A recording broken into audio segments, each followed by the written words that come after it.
So, Kengan Omega Chapter 150 went kinda how I expected it to, with a certain character dying, but the way it was done I'm not too thrilled about, and it was kinda a pretty big letdown. Before continuing, we need to come up with a name for the Three Boys, or as the chapter title suggests, the Three Reapers. I left a pinned comment on last week's video, so let's have a look. Pest Control perhaps? Dark Justice? I'm going to go for the Pest Control. So chapter 150 is pretty much the raid of the Pest Control, clapping the worms, as pretty much everyone expected. But if you want to, become enlightened, make sure to watch the whole video to see the power of Justice versus Nico. Two monkeys clashing. Also subscribe. High five.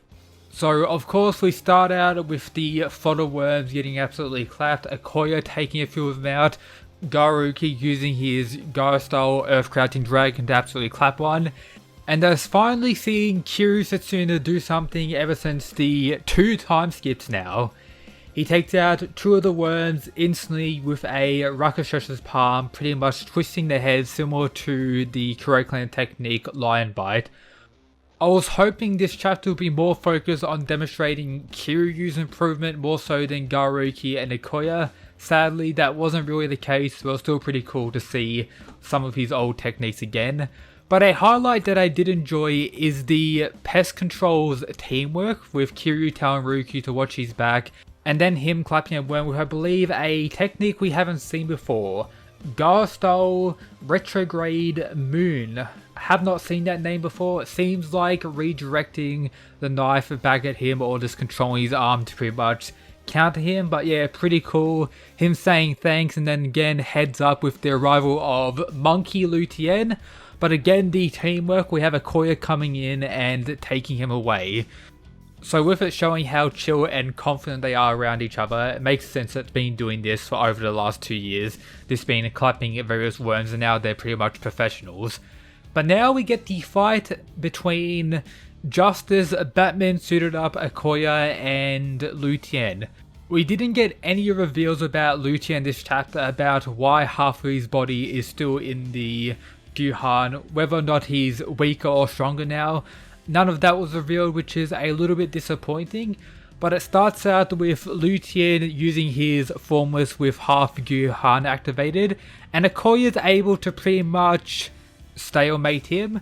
Both of them start the fight with a knife in their hand. Both of their knives break and pretty much equal one another out, with Lutien pulling out his full Guhan, or his higher percentage, his whole body pretty much. It was like 96% we saw in Ashura. We didn't get like the percentage here, but I'm guessing it's like same thing, 96 or whatever it was, his full monkey mode.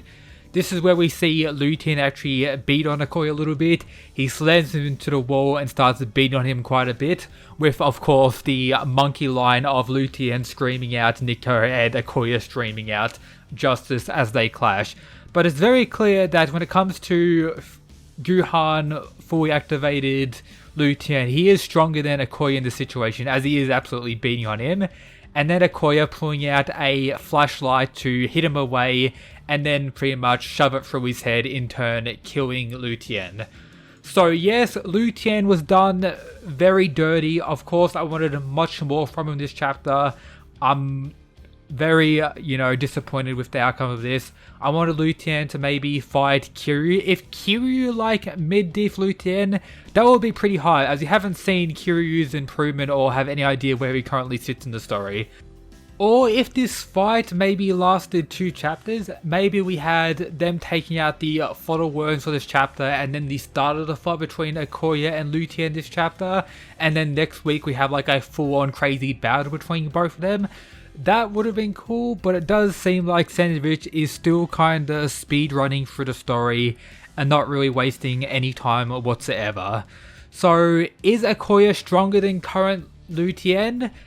I don't really know, because he is wearing his, Justice armor. That probably makes him stronger, more durable as a whole, as his face mask was actually crushed by Lutien during this fight.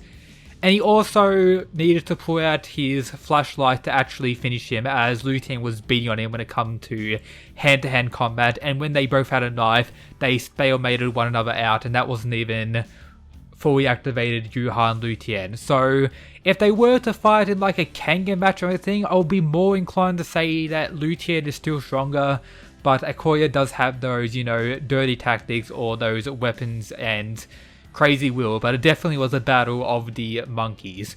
Regardless, we have Kiryu arriving to Akoya, who's pretty much on the ground all beat up. He says, Ruki already left, we should pull out as well, make sure you don't leave any traces.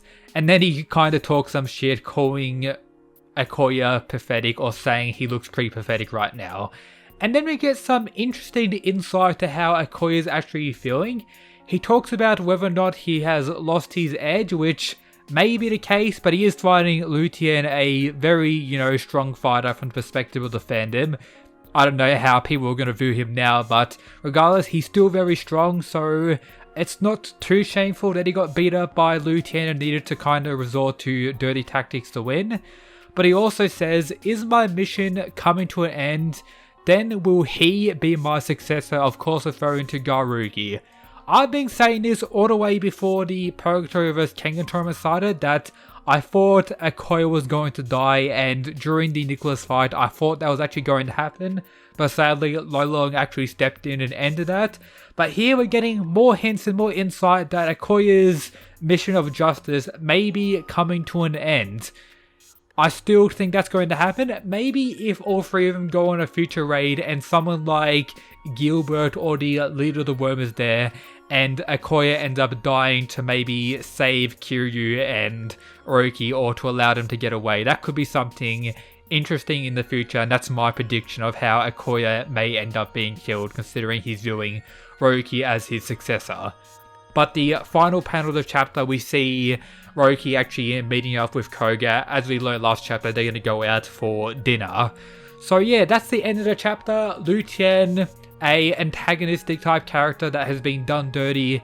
No surprise, I thought he was going to die. I just wish he put up a better fight or wasn't done by Akoya in the situation. But Akoya has definitely gotten stronger. I don't think that during the Purgatory tournament he would have even stood a chance against like regular formless Liu Tian, but now he's able to contest with that version, but wasn't really able to when it comes to fully activated Yuhan Liu Tian, as he needed to use the flashlight to blind him and then, you know, take him out like that.